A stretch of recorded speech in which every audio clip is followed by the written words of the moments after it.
Testing, testing, testing, testing.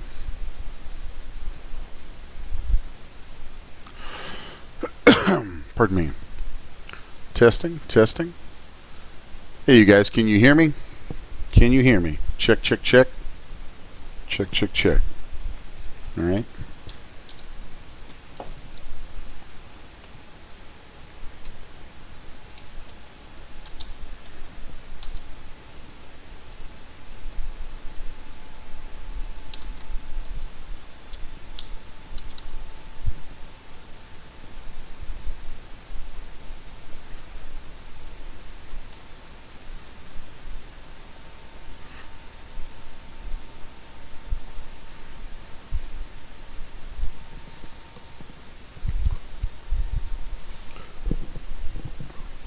Hola, ¿qué pasa, señores and señoritas? We are back. Today is going to be an interesting day. Just a couple of quick caveats coming in. I literally just walked in the door. I got kind of stuck out in something this morning, completely unrelated to all this stuff, but I was stuck across town and actually couldn't get back here quite as soon as I had hoped. I was about a half an hour to an hour overdue for being able to leave and get back here when I had planned. So I'm a little bit behind, and also I've been sick as a dog for like the past week. I thought I had a cold or flu or something. It wasn't. It actually turns out that it's just horrific allergies here in Cincinnati. Like, our weather has just been wrecking people with allergies and all kinds of goofy sinus crap lately. So my voice is a little shaky. You probably hear some gravel in it today. My voice is a little shaky, and I'm kind of a little scatterbrained right now, hitting the ground running, but I'm here, and we even started on time, which kind of shocks me a little bit. I actually wish I had a few minutes to kind of get my head together. But welcome back for another week of our content artist development seminars that we do for CGBytes.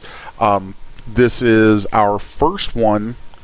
That is our first Saturday event. And kind of curious to see how that goes. Decided to. There's a lot of talk behind the scenes of us, just deciding to try something a little different, different time frame. So we're going to be running these for a while on Saturdays from 5 to 7 p.m. That is Eastern Standard Time here in the United States, GMT -5. For all our brothers and sisters around the world.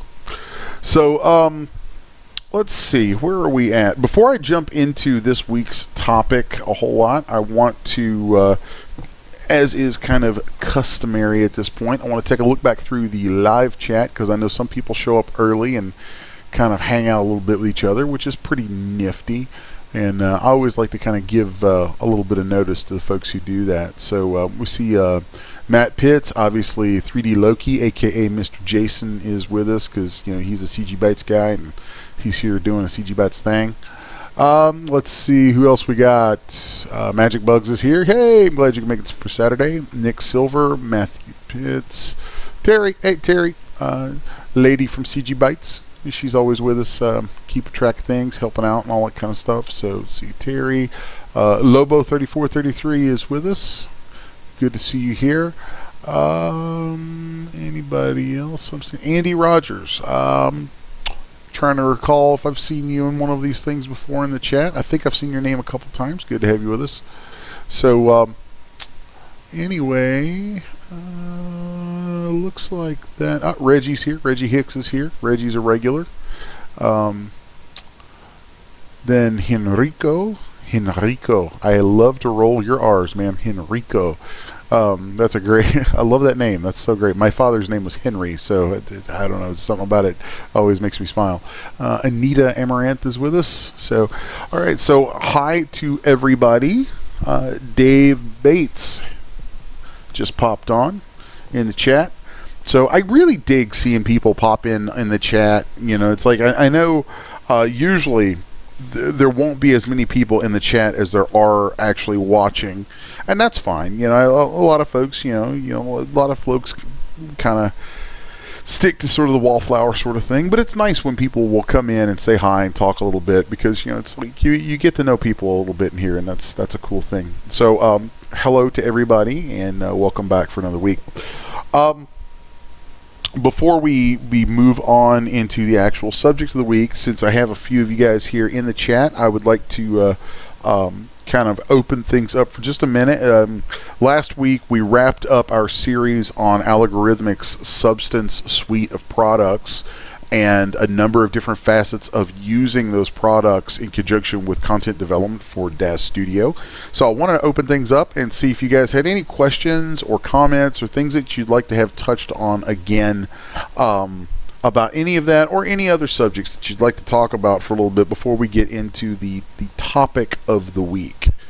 So we'll give the chat a moment, give the stream a moment to kind of settle, and give you guys a second to respond. Since there's always that little bit of a delay between when I speak and when you guys actually hear me. So just in case, the Substance suite, that's Bitmap to Material, Substance Painter, Substance Designer. Really interesting stuff. So Henrico, I have a question. If I want to make a material for a specific area on a body, not the full body, how? Okay. That's actually a good question. That's kind of an interesting creative question. Let's say you wanted to create a... let me see if I can just... let's pop open DS real quick. And let's say you wanted to create a wound. Okay, a wound is a good application of that. A good subject for that question to be applied to, I think. A wound or a tattoo, or something magical. Let's say you wanted to put some kind of a neat, glowing, mystical sort of thing on a Genesis figure in DS. Let me crack open. We've got DS open here now, and so let me just take a moment and I'll actually answer your. Henrico says glitter on cheeks. Oh, that's a great one. So let me send this over to Zbrush real quick. I'll paint a very quick map. We're not going to take a whole lot of time with it, but I'll show you very quickly. We can take your question and actually give you a nice means of working with that right off. It's going to be based out of Zbrush, but really the application here, you can use anything for this. Let's take the figure into Zbrush, and very quickly, a lot of the stuff that I'm doing here that I'm not going into detail about, if you go back through some of the older videos, we've talked about texturing, we've talked about a lot of stuff in the past, and a lot of the things that you're going to see me do very quickly here have been covered at great length previously. So let's say we want to work with just the cheeks. I'm going to make a separate subtool of just that face. That way I can subdivide that up. So let's go into my modified topology. We're going to delete hidden after I have gotten a poly group for just those UVs. Let's subdivide that a couple times, solo it. So here we go. Then let's just what we want is to be able to isolate something, and using it's interesting because with the physics-based rendering that we've been covering through all the algorithmic suite, with physics-based rendering, we kind of use maps to break a lot of rules that we've kind of had on us for a long time now with polygonal material assignments. So like with polygons, you have hard edges because that's what a polygon is. It's a hard edge shape. It's always going to have hard edges to it. The thing that makes things look soft in our viewport is simply the amount of polygons and how they curve from each other. So polygons are going to give you hard edges. in order to have soft materials or control of where materials are applied that are not bound by polygons, thankfully we're using physics-based rendering now. So with that comes the ability to use all kinds of mapping and textures that guide where materials can sit. So let's say I wanted to do some let's do some kind of glittery sort of thing for her cheeks. Okay, I will take a brush. Let's do a colored spray, and I'll pick just a very quick bit of noise. Okay, and then I'm going to just spray some dots in here. Okay, and I don't really like that. Let's fill that back out. Let's make sure I change my color spray so that it actually doesn't have any color effect. It's just going to give me, there we go, some black dots. And so here we go.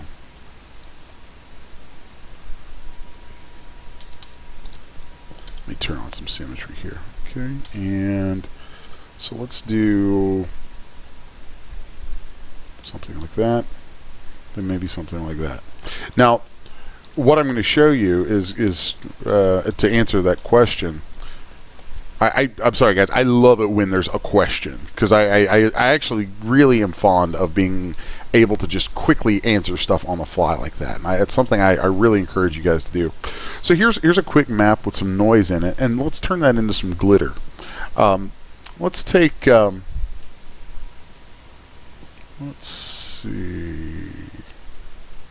Okay, so let's take this map now and bake it out. Let's do 4096 on that. Pardon me. Let's go into our texture map menu, and we'll do new from polypaint.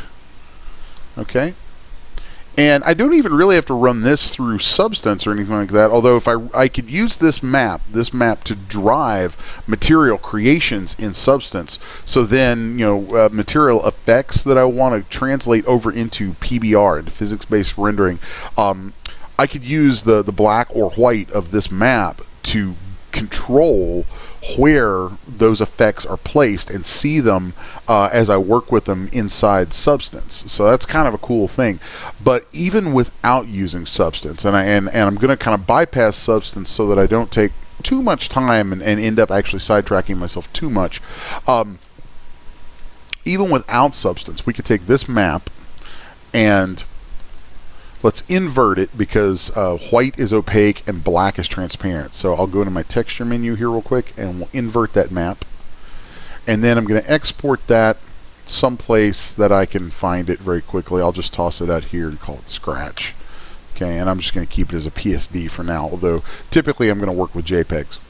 So let's take our Genesis female, Genesis 3 female, and I'm just going to go grab any character for her.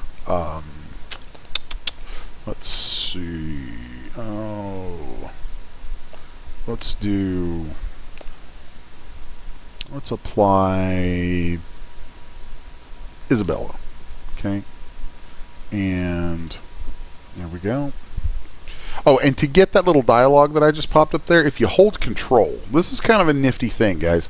If you hold the Control key down, so here we've got the characters menu, the characters library for Genesis 3 female. If you hold the Control key down, instead of just applying the setting, like if I go to, let's go to Olympia here. If I hold Control, you'll see I get this character loading options. And here I can choose to load just the morph settings for that character preset, or I can load just the materials for that character preset. That's just kind of handy. So I'm going to cancel that. Here we have, I think we went with Isabella. Okay, a little wayfish looking little thing. And let's go ahead and turn on iRay. So iRay is going to calculate for just a moment. Yes, and Henrico, I see in the chat, says I'm looking for a layer effect that I can place over an existing character in Daz. So, and that's exactly where we're going to go with this. So as soon as this finishes kind of getting itself situated into my viewport here, okay, so let's zoom in nice and close. Okay, and with her selected now, I'm going to go to Create, and we'll do New Geometry Shell. And I'm going to call this Glitter Shell. Or actually, let's call this Face Glitter 1, just for the sake of something. Okay, and we'll hit Accept. Now when that comes in, you're going to see a white covering over her. Okay. And you'll also see that covering is that layer that's created is slightly transparent. You can see a little bit through it, and you can see the edges there. You can see how it's actually offset from the figure. So that's not a bad thing. We actually did a full seminar on this sometime back where I showed how to do a lot of neat little tricks with these geo shells. It's a really cool thing. So, but once you've created that geo shell, you want to go into either the drop down here or the scene menu and go manipulate that. So I'm going to go through this, and we're going to turn off all of these groups, because I really only want the one for the cheeks to be on. So, and a fast way to do that is if you go to edit mode, click on one of these, and then just scroll all the way down and hold the shift key. Let's come down here and select all of them. Then we can right click and go to set values, and I'm going to set all of those to off. And now all of that's going to be hidden. My geoshell's still there, but all this stuff is hidden now. And so now I can go back through, and we can turn on the areas that we want. Okay. So, and I might need to turn some of these more group-based areas, face group areas. Might need to turn those on as well, since it's multiple things controlling the what is visible. So right now then we have the, let's see, we have face is turned on. I'm also going to turn on lips with that. Okay, so now we have our geoshell over the face. The next thing I need to do is go to surfaces, and I'm going to change this to the Iray Uber material. Okay. And then here, if you just click on the very top, you'll select all the materials in that geoshell, and that should be fine for this. Although I really only need the face and the lips, since those are the only two parts of that shell that we're going to be using for this. I only need those two selected. So now let's go down to cutout opacity, and I'm just going to browse out to where I know I have that Scratch PSD saved at. And so give that a second to load. If it doesn't load, then I may need to go save it in a different format or something. It's acting a little strange. It's really kind of, that's not cool. Why is it doing that? Interesting. Try to show something in DS is getting kind of weird.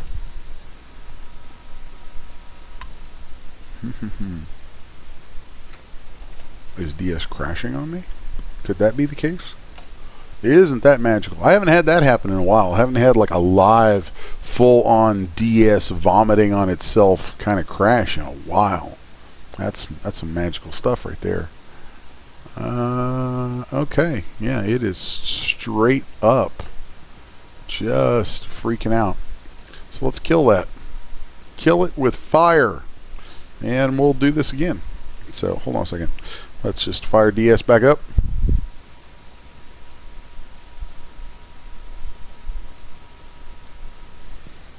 Okay, fire that baby back up. Let's bring up our Genesis female again.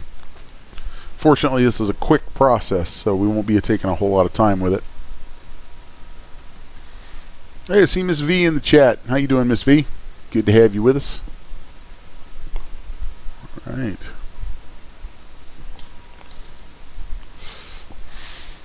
Dave Bates says, Daz doesn't like PS files from my experience. You know, I've had Photoshop files work, and that's actually the first time I've ever had one crash it. So let's save it to something else. No harm, no foul. So we give it a shot.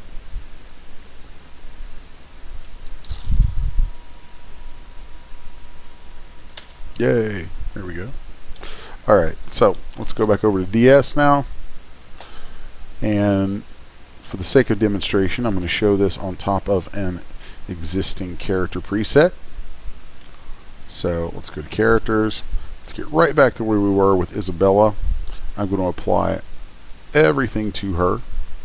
Hit accept. Give that just a moment.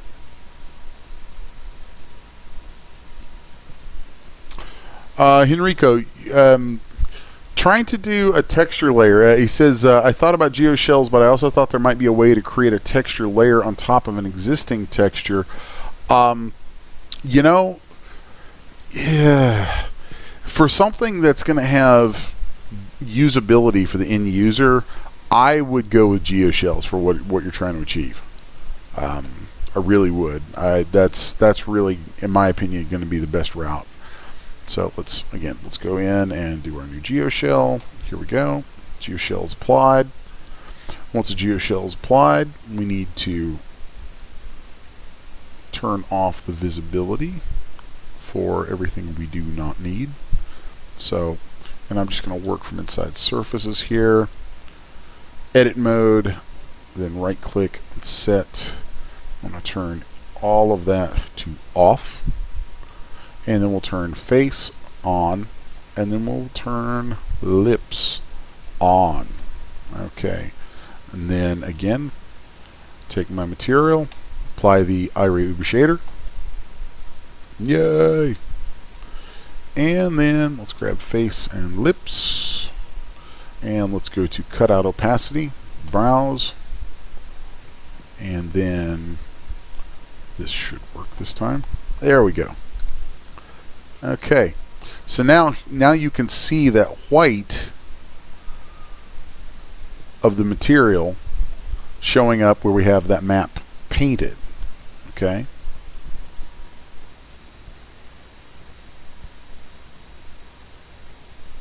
So the once you have some masking painted that you can use on a geoshell, then the sky is the limit for where you can go with it. Like if I want to get some sheen on that, I'll go right in there and turn up my top coat. Let's turn up some glossy layered weight on that stuff. You know, if we turn up the metallicity on it, then you're going to get that. Like if you wanted like a metallic glitter effect, that's where you're going to find that sort of thing. If we turn just there's a number of settings that we can play around with and get some really neat effects. And also for something like glitter, I would use this metallic flakes and maybe use that same map that we brought in to drive those metallic flakes so that they're driven by the light areas of the map. So then you know, from there, let's zoom in and look at this stuff kind of close up even. And also up close you can see the offset of that geoshell. So if you click on the parameters, you can find the find where that was again. Pardon me. In the geoshell settings, you'll find offset distance. So mesh offset, here it is. Under general, you'll find mesh offset. The default is 0.1, but we can make that much tighter to the figure by hitting something smaller like 0.05. And you'll see here in the viewport, you can see that shrinking down let's say 1.5. So now this is going to be right on the skin, like so tight you can barely even tell that it's, like you'd have to get in crazy close to not be able to tell that that's, or to think that that's anything other than actually in her skin. So let's just move over a little bit, and one last little bit on this, just answering your question. I know I took a little bit longer to answer that question, but I love it when somebody asks a question, because I want to be able to help you guys directly like that, and I think that's super cool. So let's turn our metal flakes size up, and then maybe give it some color.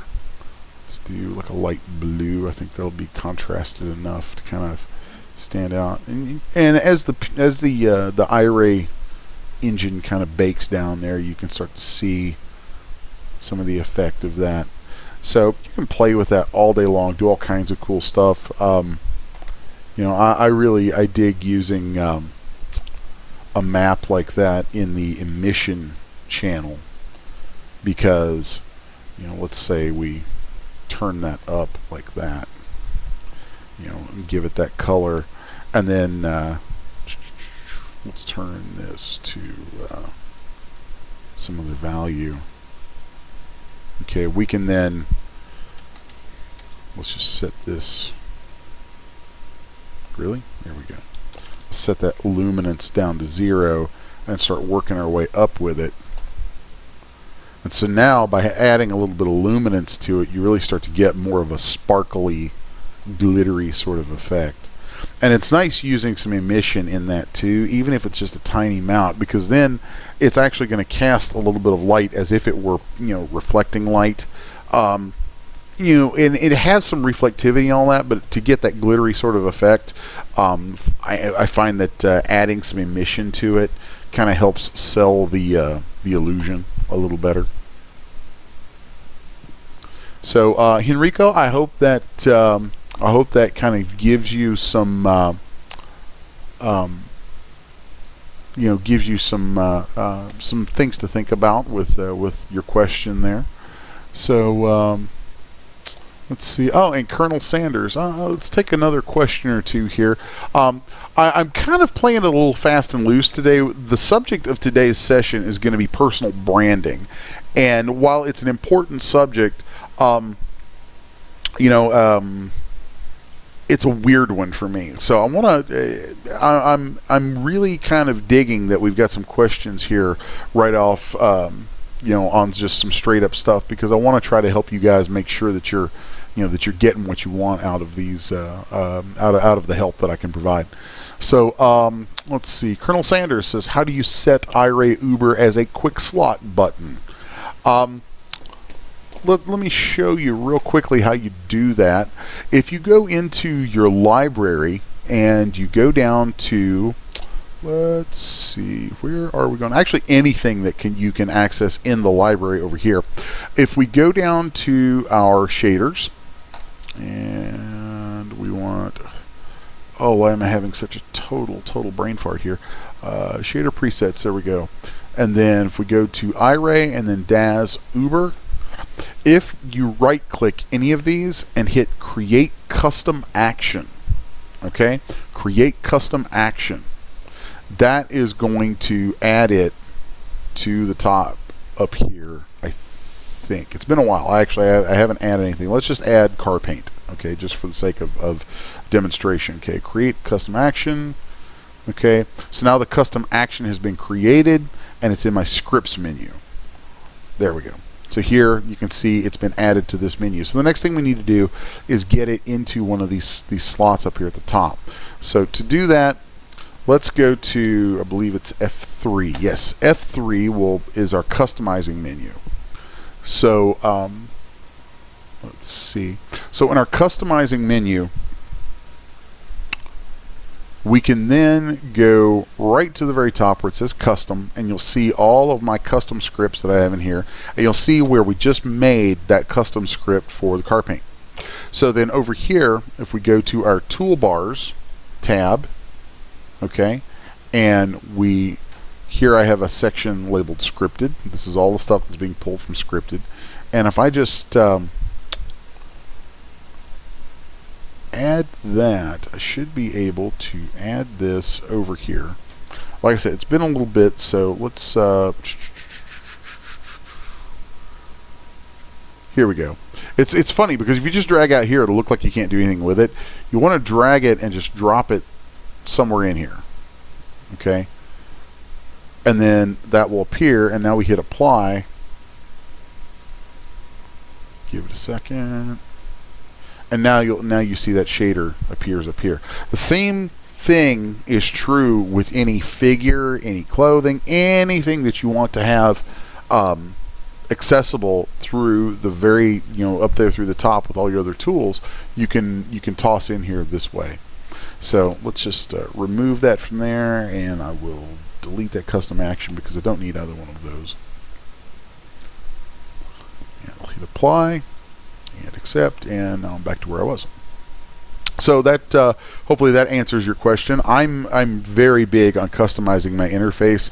I know some folks use Daz Studio and they use some of the different UI layouts where, like, they'll ask me questions about using it with rooms like Poser or different tasks. And I probably am not doing myself any favors in being able to communicate well with folks, but I don't use any of that. I immediately stripped Daz Studio down to this very direct interface. So instead of using that whole paradigm that I've heard of from a lot of folks, I don't like the whole room concept that Poser introduced forever and a day ago. I've never liked that. It doesn't reflect the kind of user experience and environment that I'm used to in other software that I spend a lot more time in. So that it never really sat well with me. So in Daz Studio, I don't really use those either. Instead, I immediately went in and figured out how to customize my interface and create this particular layout scheme that would put everything right on the surface where I can just bounce between all these different tools and processes very quickly. So let's see. Nick Silver says you can even add menu items to a toolbar. Yes, you can. Colonel says I'm going to add a ton of stuff there.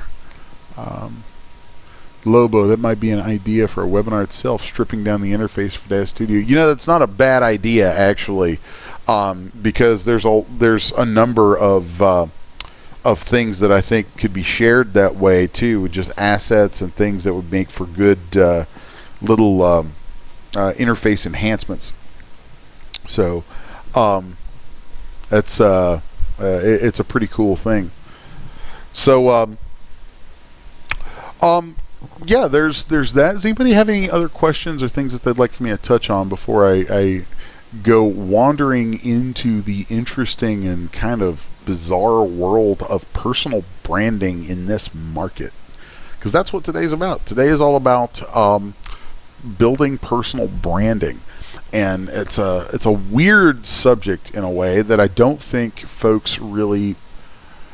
It's hard to say. Sometimes I wonder, do people, how much thought are people putting into their branding? It's I don't know. It's intriguing. It's an interesting thing. So let's see.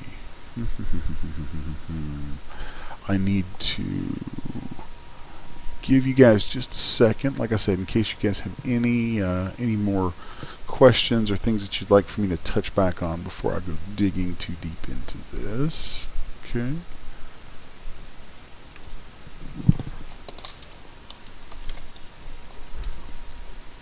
Alright.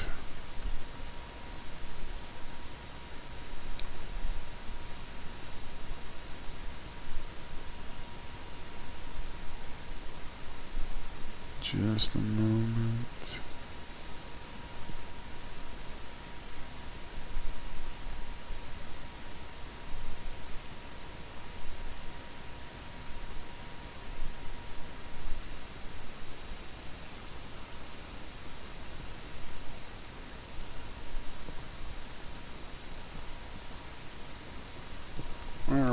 So let's see. We have anything going on? Okay, cool. No other questions or concerns or comments or little tips or anything. Cool. All right, so let's move on.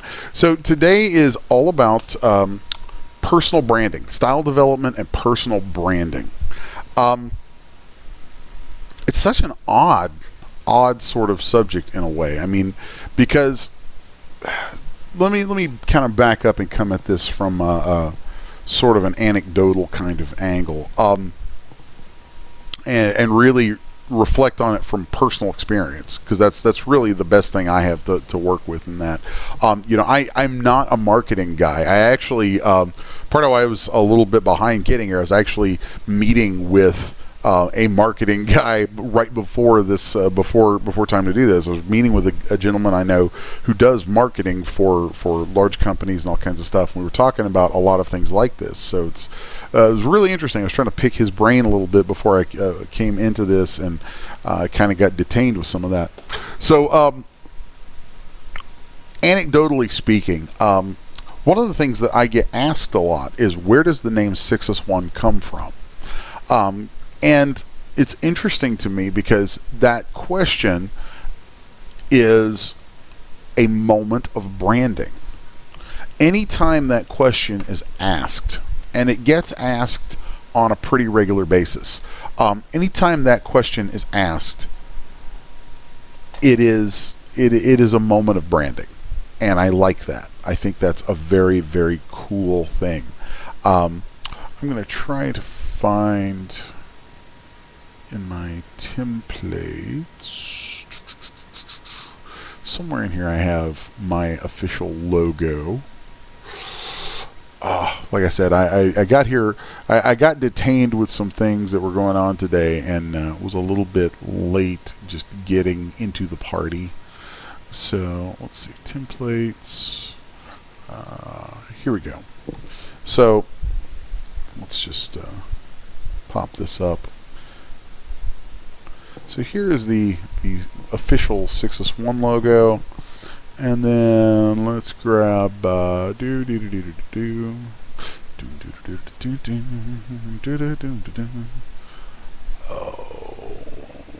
is a good one. I think it'll have the CGBytes logo. So here you can see, since these things I do are from, I'm 6S1 Media, and the site is CGBytes. Thinking in terms of my own history and logo, branding, all that kind of stuff, every time someone asks, where does that name, where's 6S1 come from, what is 6S1, it's a moment of branding. And in responding to that and being able to answer that question, I'm opening a conversation with a potential customer. And that's the point that I want to come at this from for all of you guys. My assumption here, I don't know how many veteran content creators we have watching these things, but most of the folks that I speak with on a regular basis are relatively new to doing this. So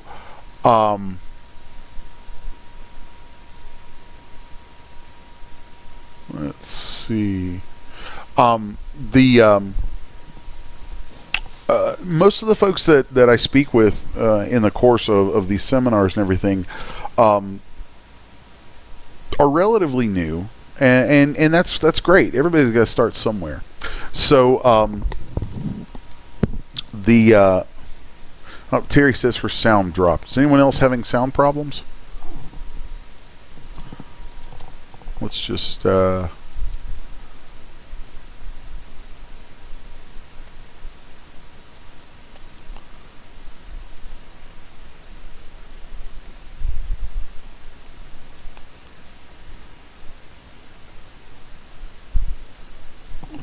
I'll just toss that out there. Trisha Hoagland. Oh, hi, Trisha. Says no. Yeah, nobody else is having sound problems. Okay, cool. All right. So, where was I? Oh, yes. So branding, personal branding. So most of the folks that I talk to in this are relatively new, or maybe have kind of played around with things a little bit more, but are trying to get more serious, trying to push a little more into building their business for themselves as content artists. Um, you know, there are a number of things to ask yourself when you get into this. Like a legitimate question that I wonder how many times people consciously think about some of these things. A legitimate question is, how much time do I want to put in on this? Is this something that I want to be a thing that I really put a lot of time into building as a business? Is it something I do just for fun, and if it makes me a few extra bucks, that's good? Do I want it to be a supplemental income? Do I want it to be a primary income? Do I really care about the income? Is it just for artistic edification? The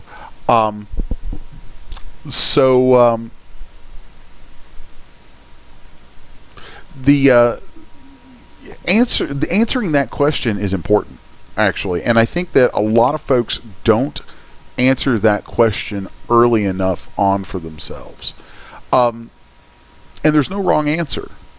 If you play around with the stuff, you work with it, you create things, and you do it just for fun, awesome. Have a good time. Have a good time. In fact, I think a lot of times the best stuff comes from just having fun with it, from just having fun. So, and if it's not fun, don't do it. It can be challenging. Challenges can be fun. But if your goal is to create a business, and my assumption is that everyone here is at least trying to create some kind of a revenue stream, which to me is a business, then you need to think about your identity. And for me, many, many moons ago, when I set out to start selling 3D content, I actually already had an identity. I had already been involved in things in the old days of the internet. I say the old days of the internet, which to me is the early 90s. And in that environment, I had a screen name, and my screen name was 6S1. So I used that screen name in a lot of different places, and back with the first version of Poser, it was a screen name that I used in interacting with people through different bulletin boards and interesting systems that existed back then. So when time came a few years down the line that I decided I wanted to try and sell content for Poser, and now years later eventually for Daz Studio, I needed a name for it. I didn't feel like using just my own given name. So I for a lot of reasons, I had already been working as a freelance artist. I had worked as an art director for a couple of different companies, but I also still maintained freelance contract clients, and had always entertained this idea of having a studio of my own. And that studio's name was to be 6S1 Media.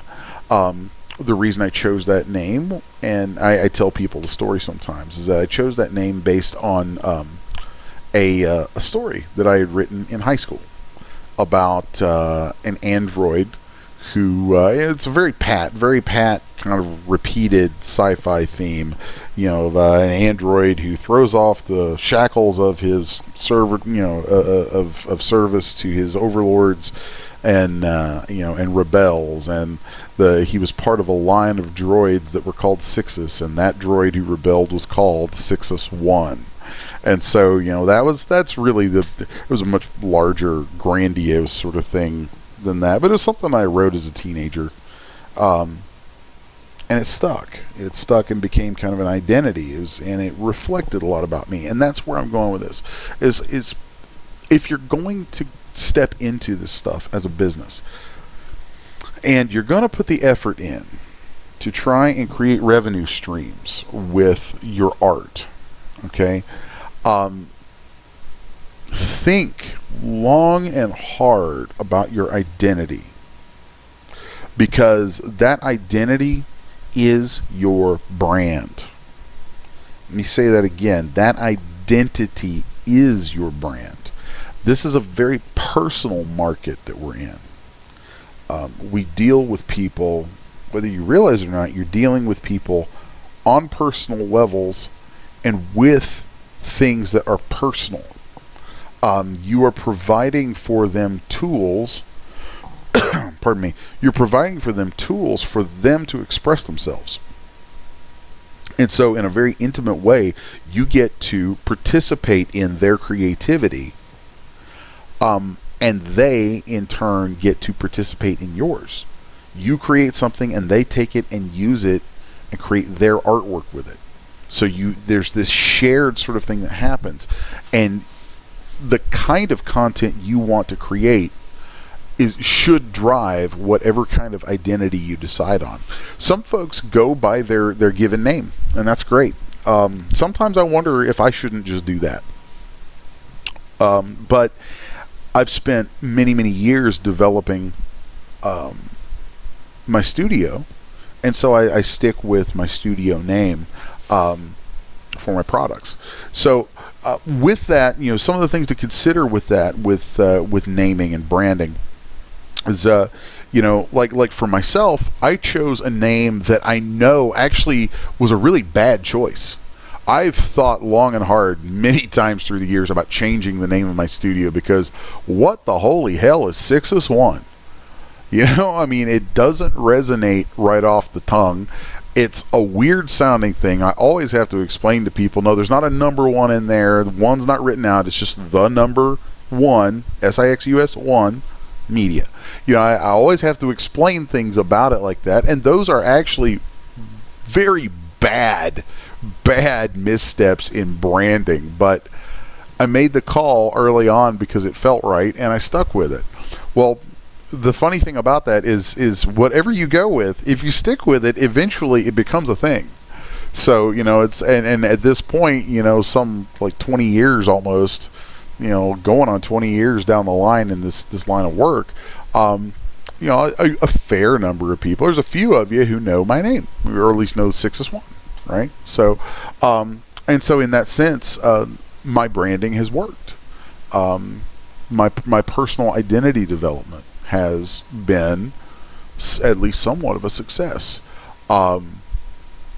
So that's kind of the anecdotal spin on the subject that I bring to the table, is that I made a choice based on something that I felt strongly about, things that meant something to me, and it helped me create an identity.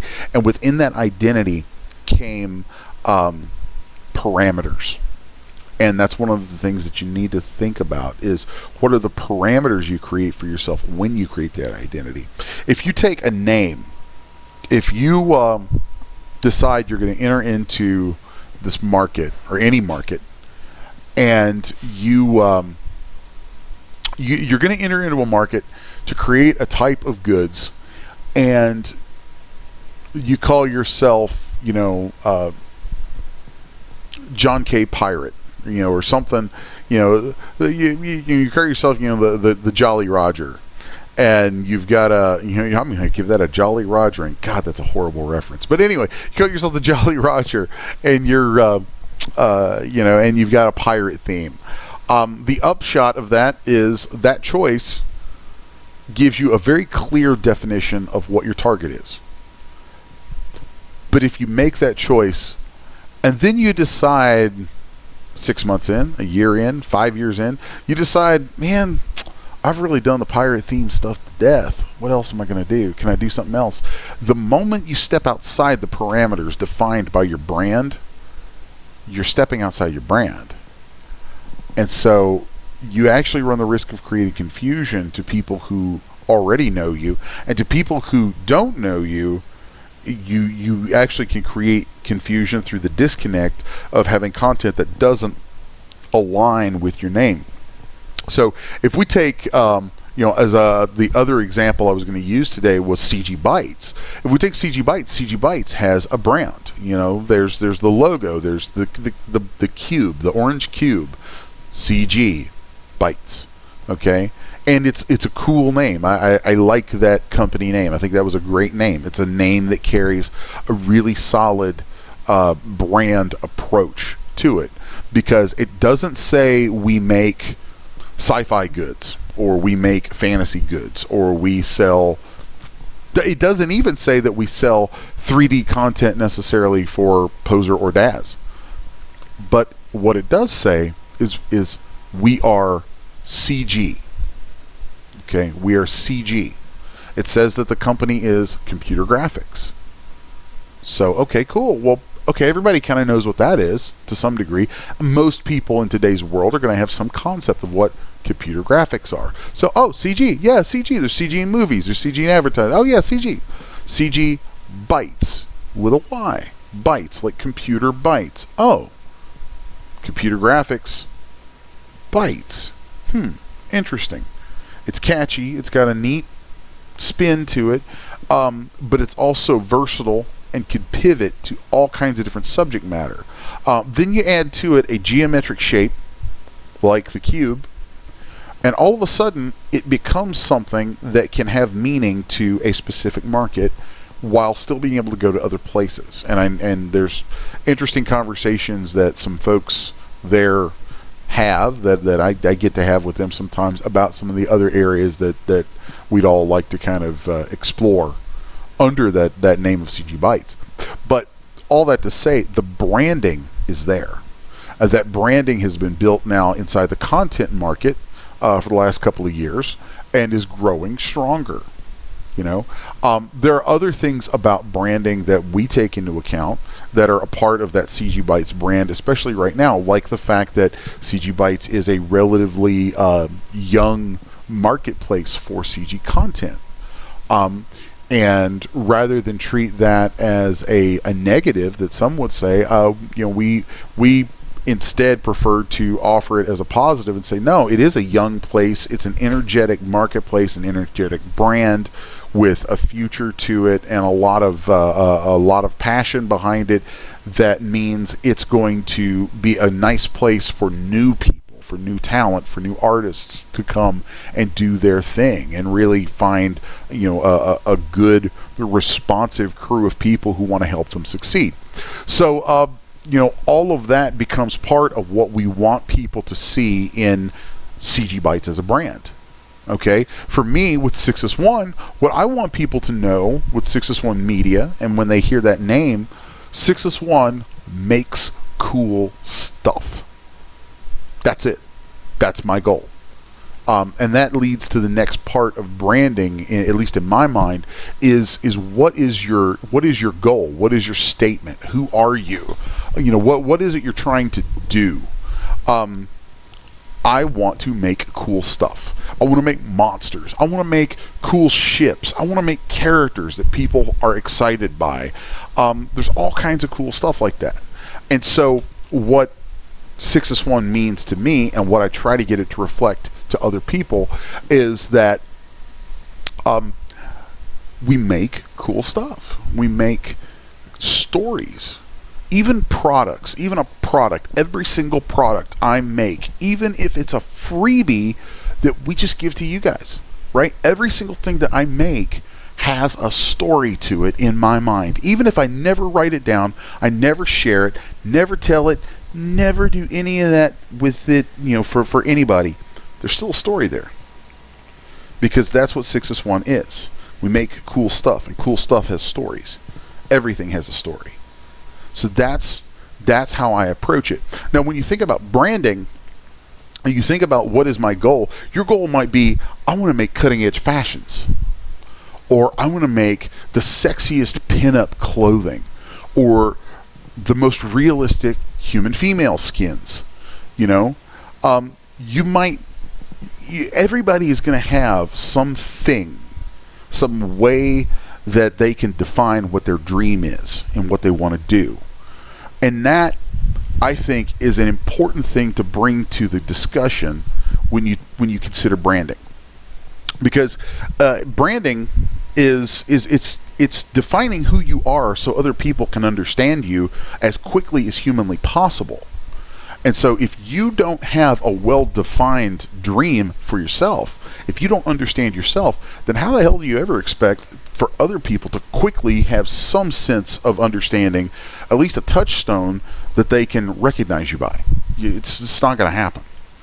And even in something that to a lot of folks may be a hobby, and even a light revenue generating hobby, still, if you take a moment, and it's kind of what today is about, is getting you guys to take a moment and think about your brand.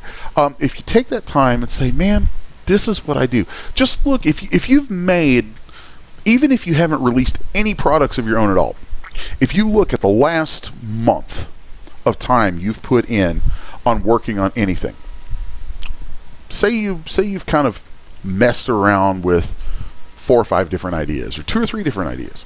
Look at the last month that you've put in doing any of this stuff and say, what all have I worked on? What have been the things that, what are the things that I tend to enjoy doing? That's where your identity is going to lie. Okay? That is exactly where that identity is going to lie. So, because that's what you're going to enjoy doing. That's what you want to do. When you look at it and say, what do I like doing? What do I tend to make? Out of that comes your identity. Let's take let's see. I'm trying to think of somebody. Let's take somebody who everybody in content knows. Okay, as an example. Okay, I'm going to toss a name out there, a name that,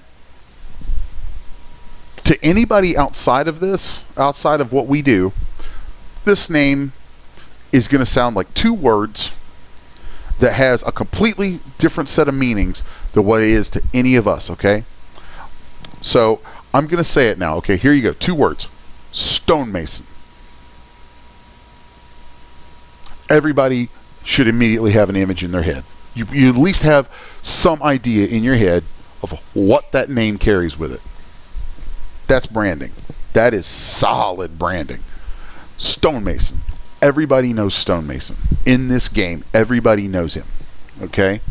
So, how's that work? Think about that name. What does he make? Makes environments. Alright? He's the top guy in the environment game at this stuff. Top guy. And he makes environments. And what's his name? What's his brand? I don't know his real name. I used to. I know I used to. But I don't remember his real name off the top of my head. But by God, I know that name Stonemason. I know that. Because that's branding. That's branded. I know Stonemason. I know environments. I know if I want straight up top tier environment work, I can go to Stonemason.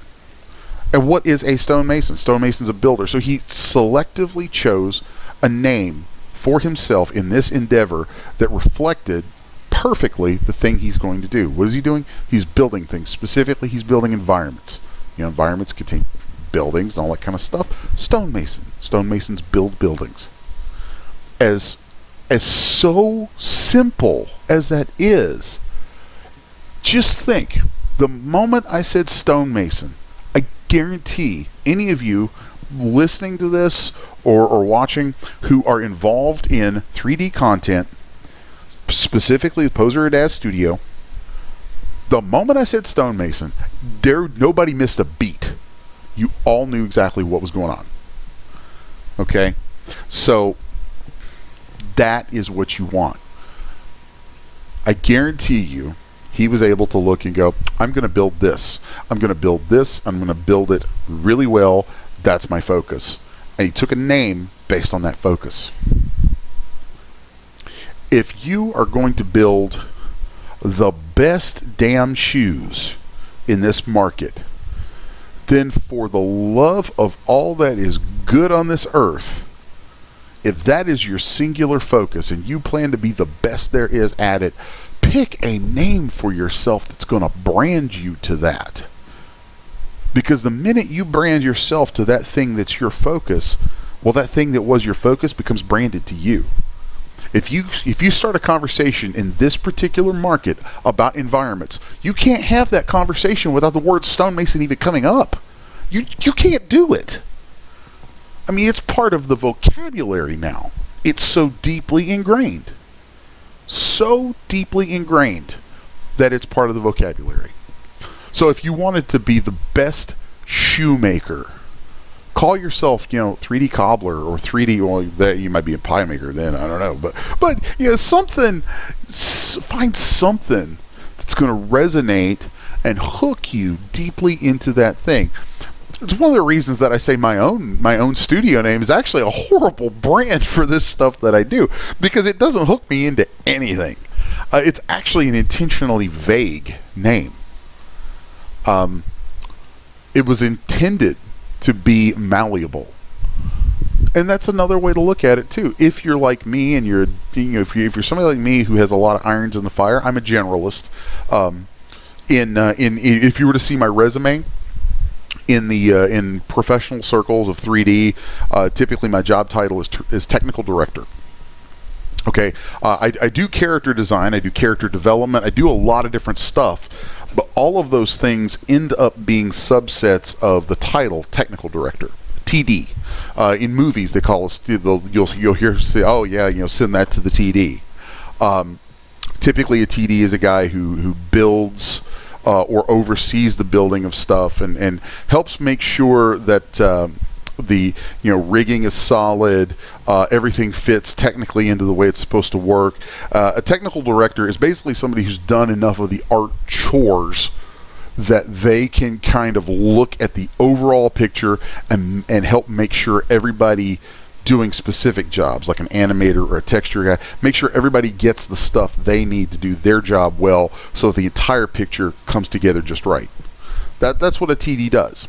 Well, that's a very general thing. That's a very vague thing in a way. And then I do stuff beyond that as an artist. I write and draw comic books. I do traditional art. I do a lot of stuff. There's a lot of different things that I get involved in. And so when I chose a name that would be my business, that would be my brand, I wanted something. I realized that my own career is varied to the point that I couldn't necessarily hook myself to one given thing like a stonemason. So I hope that makes sense. And I'm sorry, I want to apologize to you guys. I know I don't have a lot to show here, okay? This is not really a showing kind of seminar today, and I know that's probably a little weird for us because these are art seminars and this is all about art, and I know that's why this is a wacky one today. This is a really wacky one. It's really kind of out there, but I feel like it's a subject that's super important. So I chose something. I came up with a name that I would build into a brand, and it actually went through a few different iterations of things early on, and it eventually just settled on 6S1 Media. I've actually been very tempted for a long time to just drop media off of it because it's just 6S1. It's just that vague, that as odd as that is.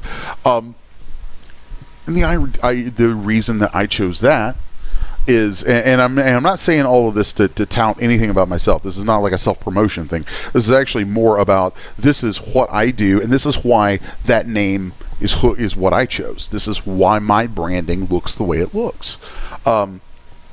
Is because I want people to be able to recognize, like if you know me from 3D content, but you were to walk into a comic shop and there's something there that has the name 6S1 on it. Holy crap, cool. Well, guess what? I just crossed two markets, two completely different industries with that. That's cool. That's very cool. That's very powerful stuff. Because of the generalization of what I do, I chose a name and branding that was very general. And I have stuck with that name and branding for 21 years. So now that name and brand has an identity. Just like stonemason has an identity. Everybody in this game knows stonemason. When I talk to my friends out in the broader world of 3D, outside of, because there's a much bigger world of 3D out there than just our content world.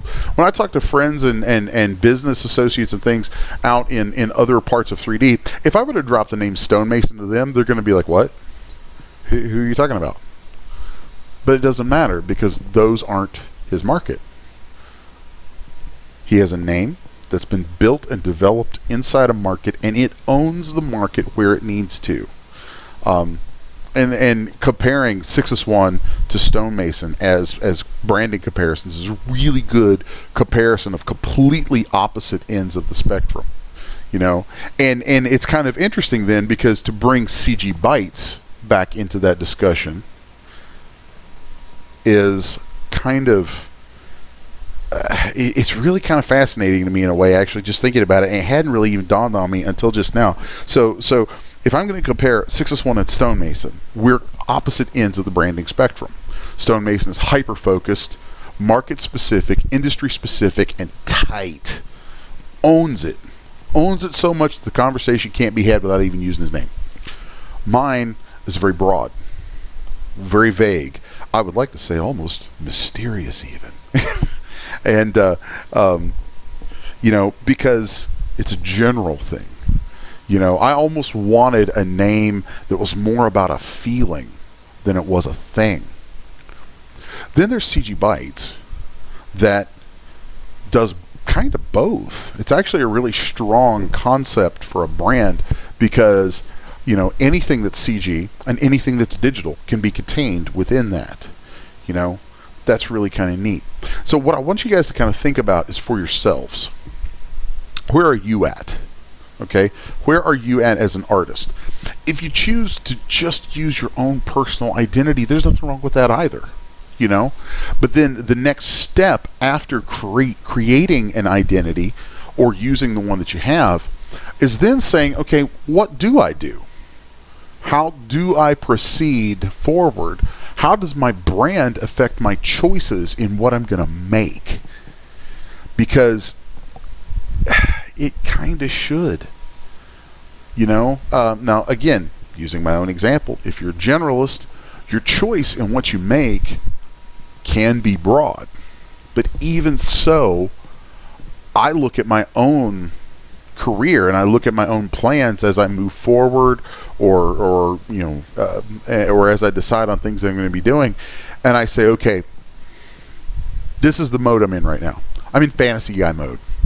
So right now I'm going to make some fantasy creatures. I'm going to do fantasy creatures, and I'm going to own the crap out of fantasy creatures for the next 6 months. I'm going to do everything I can with that for the next 6 months, maybe even a year. Okay, and I'll say, okay, for this period, this is 6S1's in fantasy mode. And anybody who's followed my career and the stuff that I've done through the years will probably remember. And you can look, you can tell. You can look at what my releases are like and say, oh, Wes is on a fantasy rip.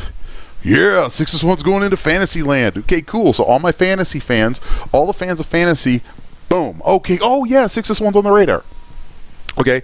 So then I go into horror mode. Oh, cool. 6S1. There are people who are like, man, they know 6S1 for horror. Then there are other people who know me. I say us because it's me and my son now. They know us for fantasy. There's others who know us for sci-fi.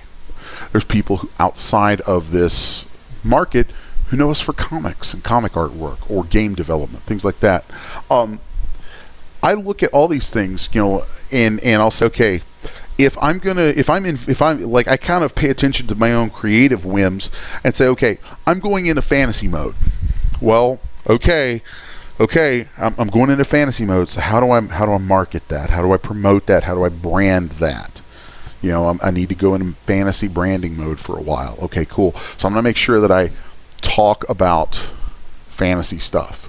I share more fantasy artwork. I like more fantasy artwork out there in galleries that I might go look at, or on people's Facebook pages and things like that. I make sure that not only do I produce that kind of content, but I go interact with that kind of content. Now, if you're fortunate enough to be hyper-focused, then you just make sure you interact with that kind of content all the time. You become a staple to that, so that your name, your screen name, you apply yourself as a screen name, apply that identity as a screen name.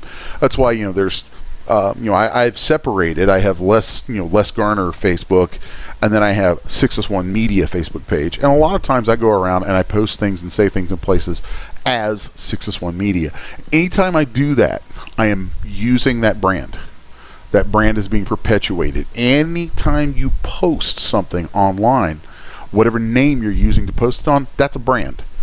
And you are perpetuating that brand. So when you do that, that's creating identity. That's creating identity. Someone who sees you post in a response to them, and you have a cool conversation, or man, that's a great piece of artwork. I really like the lighting you did on that, right? The minute you do that, the instant you do that, if you have an identity that you're doing that under, and you just complimented them, you just gave them praise, you made them feel good. So now, if you are, let's look over at the chat. I see Nick Silver. So if you are Nick Silver 3D, and Nick Silver 3D just said, man, I really dig the lighting on that. That's good work, man. Or your composition's great. Then Nick Silver 3D just paid someone a compliment. Just made them feel good. Just brightened their day a little bit. Boom. You just made a connection with somebody that makes you a positive presence. That makes you good. You were good. You were a good part of their day. That makes anything you make more inviting to them. All of that stuff matters. I hate sometimes that it matters because I'm also kind of an opinionated ass. And that's one of the reasons that I'm very, very picky about trying to keep my business identity and my personal identity kind of separated. It's why 6S1 is a thing. I try to keep those things separate, and I try not to let. I don't know, you have to be very measured, I think, and there's I've actually got scheduled this entire month right now is actually designed. The scheduling for all the seminars for the next 4 weeks are designed around business concerns and things that relate to marketing and management and how do you actually function in this as a business. I know, guys, it's kind of I'm a little scared actually about going down this road with you guys because I'm afraid I'll lose some folks because I know that it's not sexy. All right, I know that it's not cool. It's not slinging polys and pixels, and it's not making something badass. But it is stuff that people don't talk about that much. And when they do talk about it, a lot of times I hear people say things and I see people say things and I'm like, please stop. Please stop. Please stop. So I wanted to have some straight talk and hopefully some helpful stuff for you guys over the coming weeks with some experience because it's something that I bring to the table is a long time of experience with this and looking at a lot of these different subjects and how they affect what you can do with this as a business, as an income, and all that sort of thing. So I want to take a short break and grab myself a drink, and then when I come back, I've got a few things that I've made some bullet points for that I want to kind of go back over. I've probably touched on some of them a little bit already, but I want to go back through them with a little more organized approach and discuss this topic kind of the rest of the way. We may not fill out a full 2 hours with that, and that's fine, with the actual subject. If I feel like I've kind of said all that I really need to say with it, then I'll probably open things up at some point for questions and comments and all that. I don't know, maybe if we've got a little bit of time to kill at the end, if you guys want to model something, we'll throw something together and have a little bit of fun. So, but at the moment, I need to take a quick break, grab myself a drink, give everyone our midpoint break for doing whatever y'all do when the first hour is up, and then when I come back, we'll get into my bullet points and then see where this leads from there. So I will be right back, folks.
Alright, you guys, I am back, and I'm going to take a quick look back through the chat.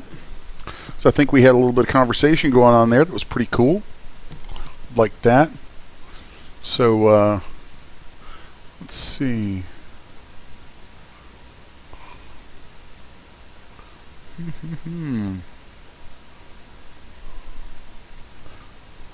Very cool. Actually, you know, this is great. I love that we have actual conversation going on about this today. That's nice to see.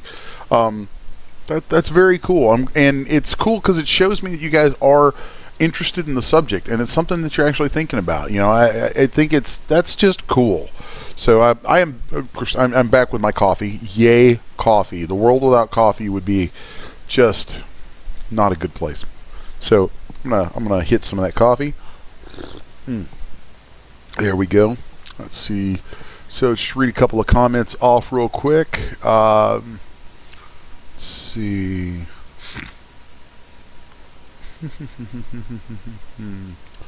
Let's see.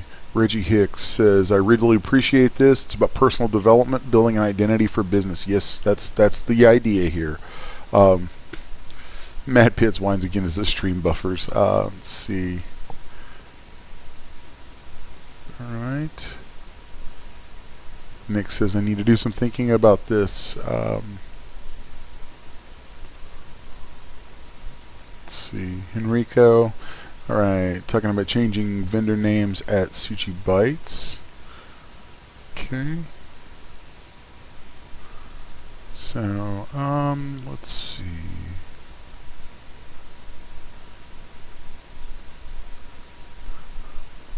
Lobo asks, what if your name is more known for answering questions versus for your art? Right?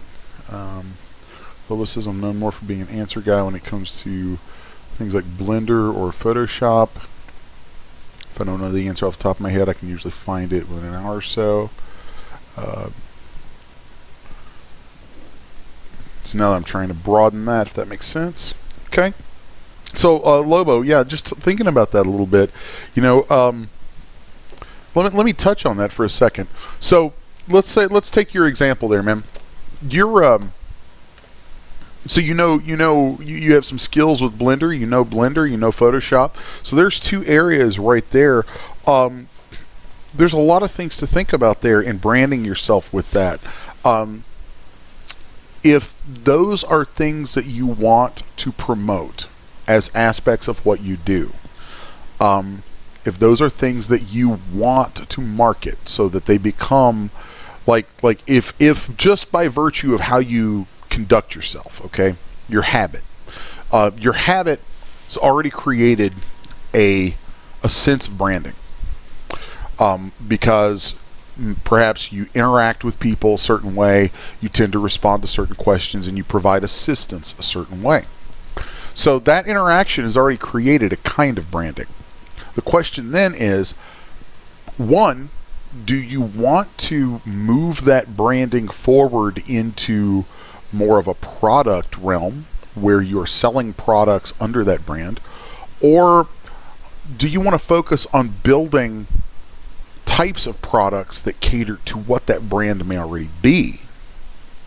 For you, for instance, I would say, you know what, if you're already helping people learn Blender, dude, look into making some tutorials, okay? If you have a little bit of ability at speaking, if you can speak clearly enough for it to be recorded, you don't have to be pretty. I don't put my mug on these videos very often.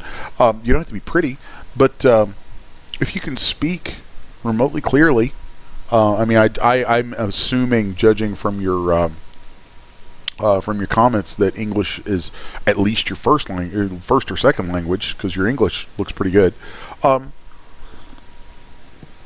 know, if you have a remotely clear speaking voice and can present yourself, you know, in a way that folks would want to listen to, I guarantee you there is a market for tutorials on Blender. There's a ton of tutorials already out there on Blender, but you know what? It doesn't matter. People are hungry for information. People want to be empowered. They want to be edified. They want to know how to do new things. That's why you guys are here with me. You're here with me and CGBytes because I have experience and skills that hopefully can be translated into things you guys can learn that will then give you empowerment, that will help empower you to make new things, do new things, create in different ways, maybe improve some skills or gain some new ones here and there. So I would say to you, Lobo, if you have any ability to speak at all, look at doing some videos on Blender. I see you said I have, but I've done all written videos. Written videos would scare me to death. And yes, English is first language, Spanish is second. And the fact that you mentioned a second language there, boom, dude, you've got something marketable. Okay, because how many times do you look around for tutorials on things, right? And you look around in marketplaces and you find tutorials, and I would guarantee you, I would lay dollars to donuts that 9 out of 10 tutorials you find, if not 9.999 out of 10 tutorials that you find in any marketplace, especially related to this stuff we're here for, are in English. Is the Spanish-speaking population, the Spanish-speaking sector of the market, a huge one? I don't know. Maybe, maybe not. But does it exist? Damn straight it does. Are they getting service? Do you hear me speaking Spanish? No. I'm not speaking Spanish here. If you can speak Spanish and you can teach, you can speak any language other than English. Make videos in that language and sell them. Make one in English and then duplicate the same thing in that other language. Dude, I would be stunned if you didn't not only move units of that product, but also create for yourself a very special kind of following, because anytime you could speak to someone in their language, you immediately are going to be much more, you're going to gain some immediate loyalty. They're immediately, oh, he gets us. He speaks our language. Literally speaks our language. That's powerful stuff, dude. If you've got that kind of a tool in your toolbox, man, pull that out and use it. Use it and build a brand off of it. Maybe expand on your name. Take that Lobo screen name and turn it into something. My Spanish is rusty to non-existent. I'm thinking Lobo was like wolf or something like that. Craft for yourself a nice, simple, striking logo. You could be the Blender Wolf, the Spanish Blender Wolf. It's like freaking the Blender Luchador or some crap. I don't know. I mean, I don't even mean to be offensive. I hope I'm not being offensive there. I love luchadors. They're cool as shit. Pardon me. Oh, pardon my French. But what I'm saying, man, is you've got identity there. Okay, you're a bilingual Blender guy. How many of those are there? I mean, yeah, there's probably a few, but still, that's a cool thing. And you can create identity from that, and that is branding. That's all branding is. Branding is your identity, and it's being able to take your story, or whatever story it is you're trying to convey, and package it inside something that immediately becomes recognized. If you go back and you look, it's funny. I did this kind of specifically. Does anyone here? Of course, the response time is kind of slow on this because of the lag, so that it's not as effective as if it were truly live. But does anyone here remember seeing when Jason posted the promo image, the little reminder for the ad for this week's seminar? Does anybody remember that? You can probably go on Facebook and look it up too.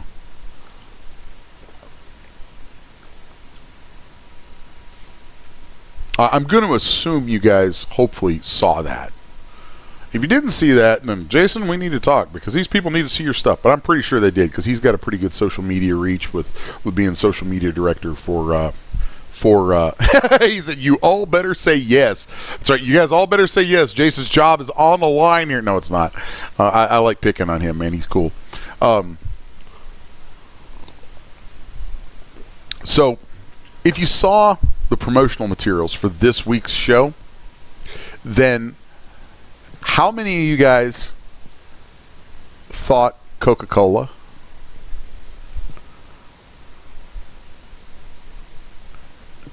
So I don't see a whole lot of answers real quick, but that's okay. It's kind of a weird question. It's something that's more kind of a throw your hand in the air kind of thing.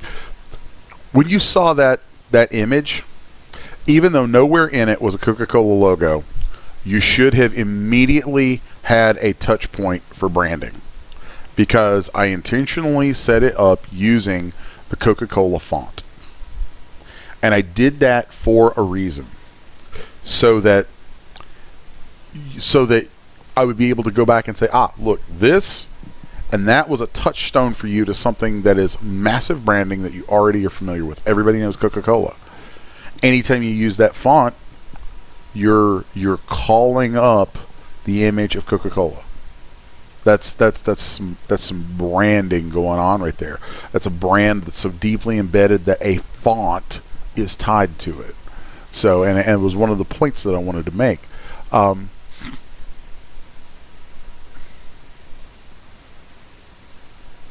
It's a good Terry. Oh my God, thank you, Terry. Terry. Love you, Terry. Terry made this great point just now about branding. She said branding is not people or one person. Branding is an umbrella that can encompass your work and anyone who wishes to partner with you or work under you. Absolutely. It doesn't have to be just you. It's whatever the kind of work is that you want to push. I mean, for me, my branding encompasses me, and my son Killian and his work with us. There's a couple of other artists who come and go from things that we do from time to time, and also in stuff outside the 3D content world, and sometimes inside it, but mostly outside it. One of the things that I do as a studio is I maintain a roster of artists I can call on at any time, so that I have a scalable production team. So I can scale up as needed, and scale down as needed. But within that, still, it's all under the 6S1 brand. And I think that's kind of a cool thing. And since Terry said that, it jogged my brain into going there for just a moment. Let's take a quick look back through the chat a little bit further. Let's see. It's good conversation going on today, guys. That's very, very cool. Miss V, I'm wondering how much the logo works for part of branding of a name. The logo, well, if I take my own logo, 6S1 Media, it's actually a dirt simple logo. I couldn't tell you today what font that was. It's been so long ago that I made it, and I remember when I made it, I also altered the crap out of that font so that you literally could not, it would be very difficult to reproduce that in a font typeface now, because I I started with a font choice and then tweaked and did all kinds of crap to it, and did a lot of vector manipulation to it to create something that I felt was very unique, tasteful, which might have been a misnomer for me. If any of you guys know me in private, I'm probably not the most tasteful person in the world sometimes, but I wanted a logo that was very tasteful, that could have legs into all kinds of industries. So that's why I came up with what I came up with. Terry says, you'd need a logo for trademarking Miss V. Yes, you need that logo. I highly recommend people take some time to think about their logo. Again, logo is something that I've thought long and hard very recently about changing, because there have been some changes in my business. A lot of you guys probably know, for a long time, my wife Rebecca was a big part of the business. She was my partner and did a lot of stuff. And for a lot of reasons, both just health and personal interests, some months ago she decided she wanted to step down, so she left the business. And so there was a change. There's been a change in a lot of things for me that I've thought about letting be reflected in some kind of a logo, but then I decided not to, because as I look back on it, I was like, through the years there've been a lot of changes. There's been lots of different kinds of changes at different times, and yet I've used this same logo forever. It's set in stone, and I like that. I like that I have this thing that is the same as it's ever been. I find that whether people realize it or not consciously, there's comfort in that. Kind of like, I don't know if you guys remember a few years ago, I think it's been a few years now, I hope it's okay to mention this, a few years ago, like Daz changed their logo. And I remember people freaked out. People straight freaked out. There were long threads in forums about Daz changing their logo. And it's funny. It's just a logo. What's it do? It's nothing. It's just a logo. People freaked out without even realizing why they were freaking out. I can tell you why they freaked out. They freaked out because it was change. It was taking something important to them and changing it, and taking something they liked, and most importantly that they were familiar with, and changing its face. Okay, imagine if you work with someone every day for a number of years, and then you come in one day and all of a sudden they have a completely different face. Oh, I'm still the same person, just my face is totally different. Isn't that going to jar you? That's going to rattle your cage a little bit. Take it a step further. Say, you're married, and you come home one day after years of being with this person, and oh yeah, they look completely different. It's going to rattle your cage a little bit. Branding's the same way. You establish your brand. The longer you can maintain that brand, the longer you can maintain that look, that design, the greater longevity you keep in that, the more familiarity you breed. The more familiarity you have, the more comfort you have. If there's comfort, there's trust, and if there's trust, there's sales. So, I actually still am kind of boggled by why Daz changed their logo. I'm like, that was odd, but whatever. Okay, great. Now, I think it's because at one point they, as a company, decided to make some changes and some administrative stuff and go in some different directions, and that's cool. That happens. And a lot of times when you see companies decide we need a new logo, it's because they're trying to tell you we're not the same anymore. We're different now. We've changed something. We're, whatever it is, whatever thing they've changed, they decide they need a new face to reflect that. And branding for companies is oftentimes that's the thing. That's their face. As human beings, we have faces. We see each other's face, and you can tell a lot by the expression on someone's face. If it's a woman or a man, hey, I ain't judging. If somebody wears makeup, you could tell a lot about their mood by their makeup. It's in their face. They're branding themselves. Well, when you design a logo, when you pick out a font, you maybe come up with a graphic. You think about the size of it, the composition of it. Is it horizontal? Is it vertical? What is it? Think about all these things, because they all play a role, because they all create that little image, that tiny little thing that is the face of your business. So CGBytes right here, let's just put a little movement in the screen here. CGBytes, that's the face of CGBytes, is that logo right there. Bingo. Boom. That's CGBytes. 6S1. This is the face of 6S1. Right here is that logo.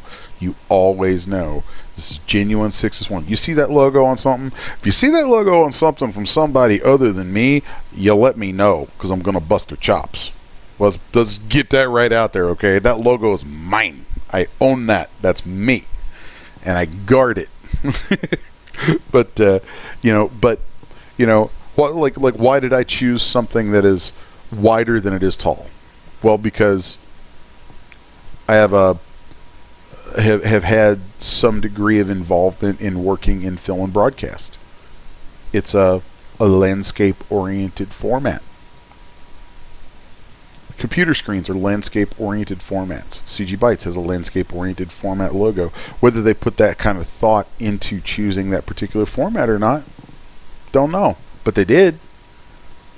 Maybe they didn't think about it at all, but it naturally happened. It's funny how many little connections are made that are all in how we recognize identity and associate things. So I know it could seem like a lot. Most of those kind of choices too, when you go to design something, actually most of that stuff will happen naturally. You know, most of that stuff won't even click with you what you're doing until after you've done it and you start to analyze it. I just happen to be somebody who, like, I look at all this stuff and I analyze all of it, like, constantly. I'm always doing that. So but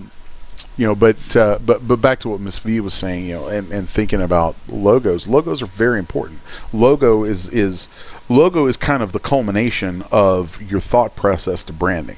There's your logo, and then there's your activities. Your activities are the behavior that you use to brand yourself. Your logo is the image that you use to brand yourself.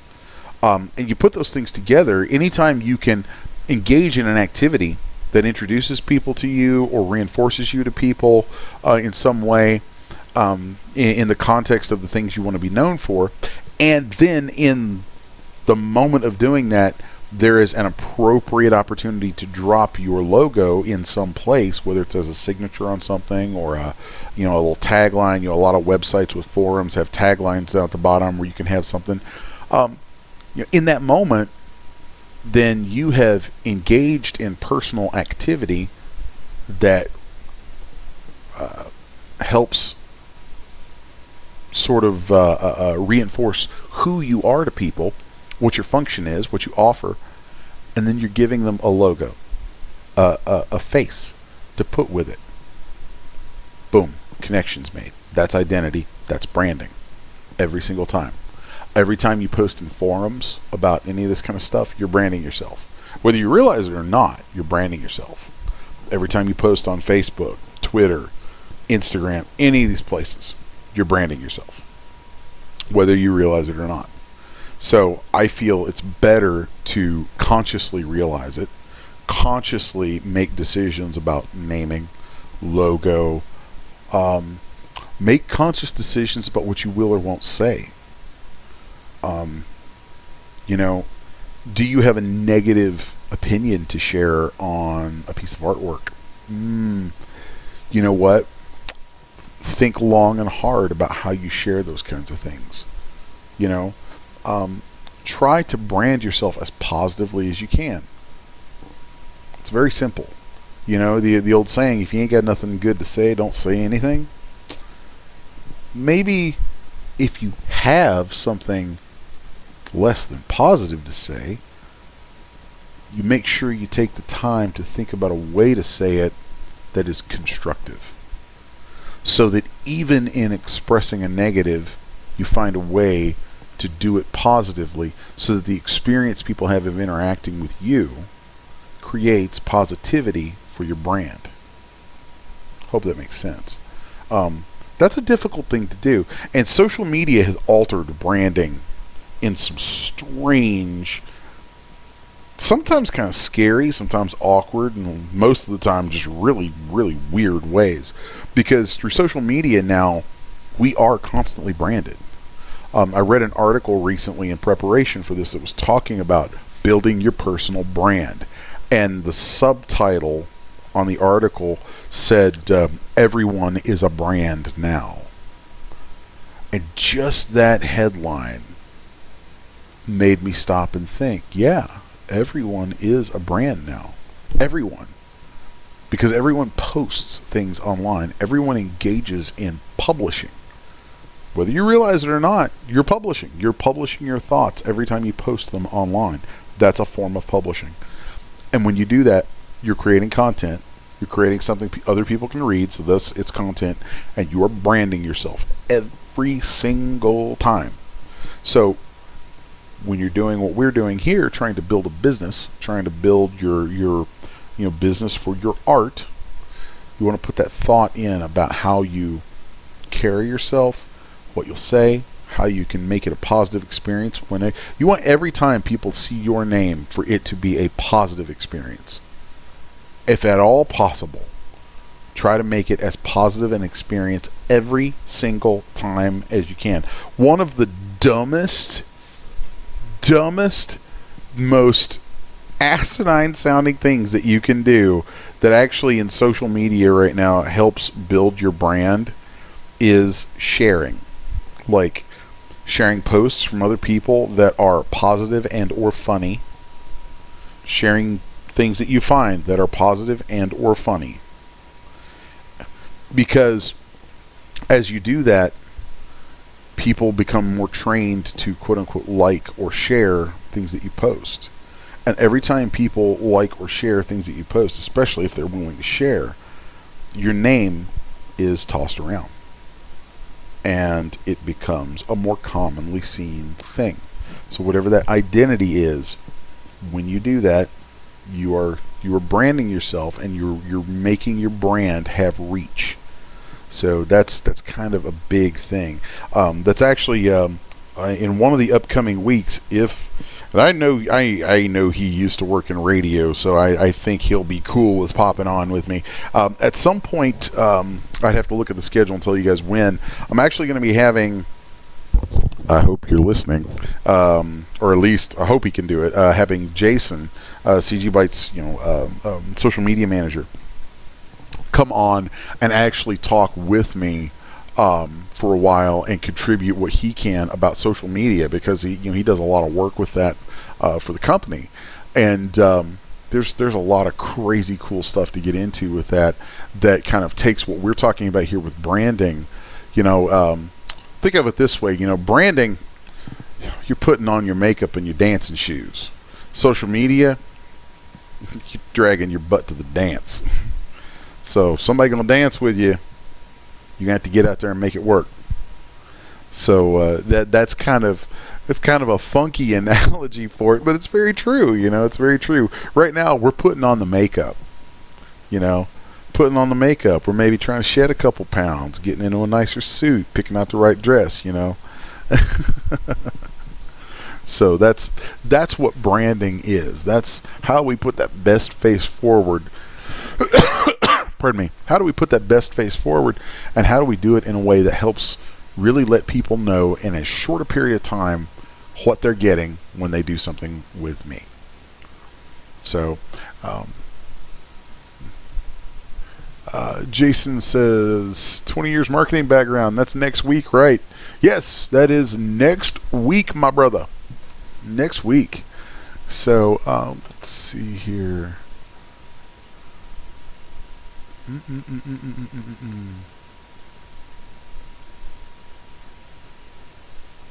Let's see, Cinder Blue, who I saw earlier in the chat, folks were commenting on how that's a great name to brand itself. It is. It's a great name. Cinder Blue immediately is going to, it has imagery to it. It has a neat ring to it, but it's also versatile. You can brand all kinds of things with that. Let's see. It says, I find a good logo should let the viewer get a feel for what you do before they even see what you do, and be unique, recognizable. Yes, absolutely it should. That is very important. So let's see. So next week is not the one with Jason. Next week is promotional art and commercial and promotional rendering. So next week we're going to get into the kind of art that you create around your products, Yeah, Nick Silver next week. Facebook page says next week is promo art. And then the following week is nuts and bolts, actually getting your products out the door. That's the one where I'm going to be, I'm either going to be talking to Terry at some length before that, or if Terry can join me for that week, that would be awesome. If she could be on via voice a little bit for that, or just be prepared to fire back a lot of stuff in text, that's fine too. Because I know she's had some problems with audio on her end a little bit lately. Nuts and bolts, actually getting your products out. Actually, let's do this. Take a quick second to kind of look forward, since we only have about 15 minutes left anyway, and I want to make sure that there's some time to review, kind of catch some questions and things. I actually didn't even have to hit my bullet points, which is kind of great. I was hoping I wouldn't. Because I really prefer for things to be more organic, like they have been, and that's awesome. I really dig that, and the conversation around it has been lively and very engaged, and that's cool. That's great. That tells me that this is stuff you guys actually are interested in. So let's take a quick rundown of where we're going in the coming weeks. Okay, as we step out, I like to do things in series. That's kind of a thing of mine. Whether it's products or seminars or whatever, I tend to pick something and run with it for a while, until I've beaten that dead horse right into the ground.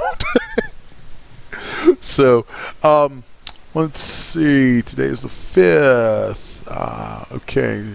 So on the 12th, I think it's the 12th I have it down for. I'll have to double check the date on that since we're doing Saturdays. The next session is going to be promotional art and commercial/promotional rendering. That is part 2 of our series on building your content business. Takes us to the heart of what all this 3D content creation is about: art. Okay, here we're going to discuss promotional art, including rendering, composition, content choice, your target audience, and how your personal branding contributes to and is ultimately affected by your promotional art presentation. Okay, then and just for full transparency, yes, I am reading this from stuff that I've written that are the descriptions of these, but that's okay. You're going to get it straight from the horse's mouth here. So then the next session is going to be nuts and bolts, actually getting your products out the door. So let's see, part 3 of our content business series deals with possibly the least glamorous but most necessary part of the process, that of getting your content actually released. Oh my God. That is where the heavy lifting really happens, because creating the stuff is fun. We can enjoy that. Even if it's difficult, it's fun. Doing the renders and doing the artwork is, or should be, fun. Actually talking about the stuff with people and going out there and being active and engaged with people in the way that today equates to branding and promoting your brand, that can be and should be fun. Getting your products through testing and cleared for release is not fun, but it's necessary, because without it, none of the other stuff actually means anything. Haha. So the session will go through the process of becoming a CGBytes content artist, because let's face it, folks, we are here to help build CGBytes. Uploading products, store requirements for promotional images and thumbnails, something that I have personally had some issues with here and there. Terry, please don't kill me. I've been horrible about, because I do sell content across multiple stores, and I've always have such a problem keeping straight whose requirements I'm applying where. I'm bad about that. Terry has wanted to just beat the crap out of me for more times than I care to remember over it, so it's kind of funny. So let's see. Uploading products, store requirements for promotional images and thumbnails, and last but certainly not least, an honest look. An honest look. This could be even a little on the painful side, but an honest look at the process and expectations in getting your products tested and passed so they can, after all your hard work, see a release date. So, and I have a note to myself, I'd really like to have Terry as a guest on this one. which I think would be great, because you guys have all been so cool and been here with me for all these weeks and weeks and weeks and months now of all this learning and stuff that we've tried to give to you guys. And CGBytes has been so super cool to put this whole program together. It's been kind of a neat thing to have made available. But it's not just me. It's me. There's Terry. There's Jason. There's a couple other folks who are part of CGBytes, who are part of the nuts and bolts of what all that stuff is. And I hope that I know we're going to have Jason on for one, and hopefully we can have Terry on for one, because I just think it'd be cool, beyond all the stuff that they bring to the table, that would be nice to get directly out there to you guys. I think it's also kind of cool if you guys kind of get to know some of the other folks there. If you're dealing with issues and things in the store, Terry is the person you're going to talk to. So developing a relationship with her, getting to know her, getting to get a little more personal with that is cool. Jason is always out there dogging it, promoting for everybody, doing just going above and beyond the Call of Duty with that stuff. So getting to hear from him a little bit, it's kind of a cool thing. I dig that. I dig the idea of that. So, pardon me. And last in that series, or this series, is Full Circle, promoting your product's release. And this is the one I have noted for Jason. So it's 3 weeks out for Jason to be my guest on this one. If a product falls in the wood, I like this note that I made myself. So if a product falls in the woods and no one is there to hear, did it really exist? You made your killer new product, the art is solid, your renders look great, it's past testing, all the other little pieces of the puzzle are in place, and you have your release date. It isn't over yet, though. You have to let your prospective customers know it's there. So in part 4 of the Content Creation Business Series, we'll go through the best practices and considerations for how you can leverage your personal branding, promotional art, and community/social media presence to achieve that crucial goal of getting your product seen. I can't stress that enough. That's actually that is the end point. The end point isn't the sale. Not even close. The end point really is the relationship you build with your customer. That's the end goal. The end goal isn't even making the sale. Every time you brand yourself and you interact with people, you're creating a relationship. Okay? And if you approach all this stuff with that relationship in mind, then selling the product is a byproduct of that relationship. When they pay for that product, they're actually paying for that relationship they have to you as a creator. And if you try to approach things with that kind of thought process in mind, you immediately will deal with your customers in a wholly different way. You'll find it a whole lot easier to be very positive. Sometimes it doesn't matter who you are. Sometimes customers have a problem. Sometimes you make a mistake. I've made mistakes. I've put stuff out before that had an issue, and I needed to backtrack on it and make it right. Always try to do so. And when a customer has a problem, sometimes customers get mad. Sometimes customers can reach out to you and it sounds like they want to throttle you. Guess what? They're your customer. And I always hated that phrase, the customer's always right. The customer's not always right. Sometimes they say things that is wrong. And they are wrong, demonstrably wrong. But it's not about who's right and wrong. It's about a relationship. If you want to have a relationship with a customer, then if you want to actually succeed, you want to have a relationship with a customer. If you want to have a relationship with a customer, then how you deal with them is crucial. The last big thing we'll go through in this whole series is all about promoting products releases so that you get those sales and are able then to have that last step that builds those relationships with customers. Because that's what you're doing. When you're selling your product, you're putting your work in a customer's hands so that they can then take that and make something of their own with it. And that's a relationship. You're partnering with them to make artwork. That's what we do. In the content world, that is exactly what we do. We partner with other people to help them make artwork. And along the way, we try to fit our own artistic mores into that package. But as long as you keep that one thing in mind, that you're building a relationship, it's collaborative. People are paying you for assets that help them make artwork. Thus, it's a collaborative process. The art they make is a collaborative process that at some point involved you.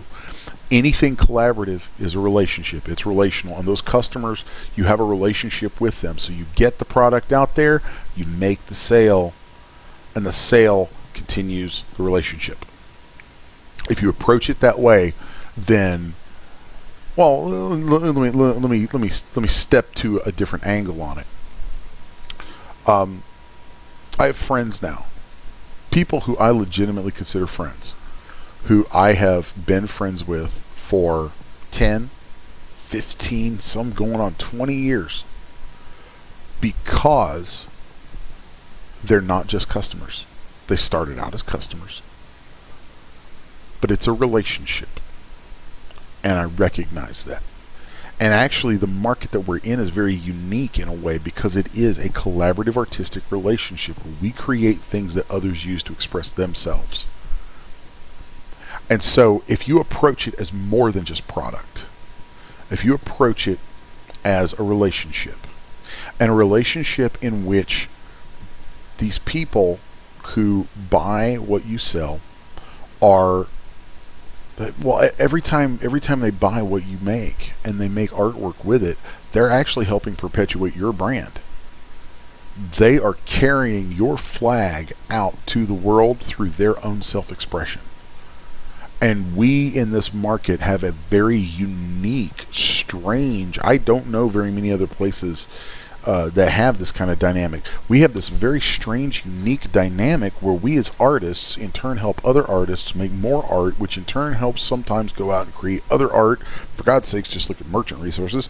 And it just perpetuates itself in this really cool cycle of creativity and creation and relationship. So that's a cool thing. That's a unique thing. That's something that's one of the things about this market that makes me proud to be a part of it and to play the roles that I've gotten to play in it through all this time. So and that's something that I want folks to try to keep in mind as we talk about these business related topics, because it's business, but it's a relationship. And so if we approach every step of the way with that in mind, then like I was saying, I have people now who are my friends for 10, 15, and 20 years because first they were a customer, but I immediately saw that as a customer, they were developing a relationship. They were. Let me take a moment to kind of drift into my philosophical mindset for a second on this, okay? And you'll see why I think this way. Everybody's heard the phrase "time is money," and it's kind of a cold sounding phrase. Well, the thing is, time is money and money is time. When someone buys something from you, okay, when someone buys something you've made, well, that money they use, they worked for that. They traded a portion of their life, literally gave their life's blood. Some of their time on this earth went to make that money. And when they use that money to buy something from you, they are giving you a piece of their life. Every single time. If that's not a relationship, I don't know what is. And so, as people who spend pieces of our life to make something that others are going to buy, i.e., trade a piece of their life for, I firmly believe we should approach those things as relationships and treat them with a certain kind of respect and dignity and appreciation, you know? I mean, I've been so blessed that for many years now, I've gotten to put food on the table for my family because people give me little pieces of their life in exchange for crazy stuff that I make. How freaking cool is that? I can't complain about them. I have no right whatsoever to complain about them in any way, shape, or form, because they are taking care of my family. That's powerful. That's a relationship. I love that. And so I look at branding, I look at business, I look at all of this stuff through that lens, you know? And I think that if there are cold and calculated ways to look at branding, and those are valid things to study and understand. But there's also a more human, organic way to look at branding. And that, I feel, is what I just described, where I have a business. That business is the vehicle through which I offer portions of my life in the form of goods that I make in exchange for portions of other people's lives in the form of the money they use to purchase those goods from me. My brand is the face they look at in that relationship. That's a heavy thing to think about, really, if you let it sink in. That's a big damn deal. And you know, I'm kind of glad that I got to that. It's something that I kind of made a point of, that I wanted to touch on that idea, because I feel like if you approach your identity as an artist, as a working artist, as a business, an art business person, if you approach it with that sort of thing in mind, then and you really think long and hard about that sense of relationship, then you're going to build meaningful relationships with customers. If you ever take on freelance work, clients, paying clients, you're going to approach that in a much more appreciative way, and they're going to pick up on that. You know, it's going to be more pleasant. You're going to be someone people want to work with. They're going to want to buy your products. They're going to want to support you. They're going to want to speak well of you, to promote you, you know? So keep that in mind. You know, this, when you think about your brand, you think about a logo, you think about your naming, you think about all that stuff. You're creating that identity through which you're going to create relationships. And if you do that, and you do that well, then you can end up having something that is far stronger in some ways than maybe you ever imagined it would be. So I think that's a good place to kind of bring things to a close. We actually just crossed the 7 o'clock hour, and that brings us to the 2 hour point, which is what we're blocked out for on these things. So that's cool. I'm actually glad I got to touch on some of that. I'm going to take a quick scan back through the chat and see if anyone has any questions or any conversation going on there that I want to weigh in on for the moment. Let's see. See some conversation with Terry about the information and things and stuff at the store. That's great. You guys absolutely get with Terry.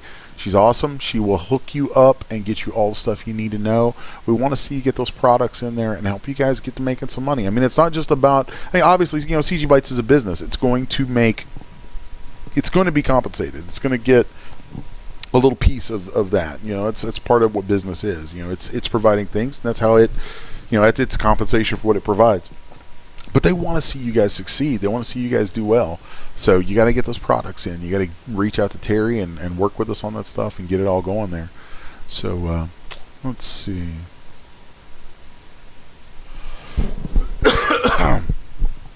Pardon me. All right. All right, so this has been cool actually. I've really kind of enjoyed this. I know it's more of just a me going off on a subject kind of day, but there's a lot of points that I wanted to make sure I hit on, and I feel like I touched on all those. We had some good conversation, and so I hope you guys, I hope everybody was cool with today's schedule change. I see one comment from someone already saying they like the time slot, so that's cool. That's cool. So, all right, guys. Well, as is my usual wrap up each week, as I'm closing things out, if you have any questions or comments, you could toss them out into the chat. Remember to like, share, and subscribe to things, to the stuff that we do. And as always, want to thank CGBytes for spearheading this whole effort to provide training and resources and maybe some oddball thoughts here and there for things for you guys. And of course, with that comes the lovely Miss Terry. Thank you, Terry, for being here with us, and Mr. Jason. Those two are typically we have one, if not both, of the two of those good folks here to take care of business and be here to help shepherd the chat and hang out with everybody a bit. So, thanks to them, and thanks to everybody for being out here to watch and hang out and listen. I know there wasn't a whole lot to see today, but hopefully the discussion was good, and hopefully the subject matter is something that actually really has some meaning and will sink in and really mean something to you guys. So, let's see. And, again, really appreciate you guys all being here. So, cool. See some cool comments popping up at the end there. You guys are awesome. You guys are awesome. You guys are good people. So keep making cool stuff. Keep coming back for these things. We'd love to have you. Like I said earlier, next week we are going to be doing, what was it again? Next week is promotional art and commercial promotional renderings. Next week will be a little more hands-on, actually. Back dealing with some rendering, some things about rendering. We're going to talk a little bit about composition and some stuff like that. Some grooviness when it comes to actually creating your product art. So that's pretty nifty stuff.